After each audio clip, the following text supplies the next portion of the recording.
मरने से पहले एक व्यक्ति ने अपने बेटे को चांदी के सिक्कों से भरा एक थैला दिया और बोला, बेटा जब भी ये सिक्के खत्म होने लगे बस ये 4 शब्दों की विशेष प्रार्थना दोहरा देना, थैला फिर से भर जाएगा। पिता ने बेटे के कान में वो 4 शब्द कहे और सदा के लिए आंखें मूंद ली। वो वर्षों तक उन सिक्कों को खर्च करता रहा। जीवन की चकाचौंध और ऐशो आराम में वो इतना डूब गया कि उसे उन 4 शब्दों की याद ही नहीं रही।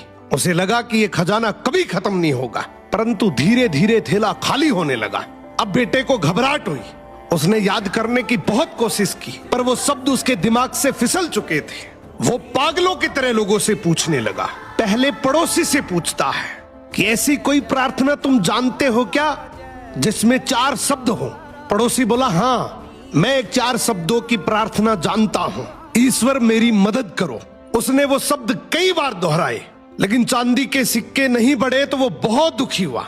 फिर एक धर्मगुरु से मिला। उसने बताया कि ईश्वर तुम महान हो, मगर इसके दोहराने से भी थैला नहीं भरा। फिर वो एक नेता से मिला। उसने मजाक में कहा, जरूर ये होगा, ईश्वर को वोट दो, परंतु कुछ नहीं बदला। वो निराश होकर अपने घर की दहलीज पर बैठ गया। तभी एक भूखा भिखारी उसके द्वार पर आया। लड़के के पास खुद के लिए भी बहुत कम बचा था, फिर भी उसने अपना बचा हुआ भोजन उस भिखारी को दे दिया। भोजन करने के बाद भिखारी की आंखों में चमक आई। उसने तृप्त होकर बर्तन लौटाया और हाथ जोड़कर कहा, हे ईश्वर तुम्हारा धन्यवाद। लड़का चौंक उठा।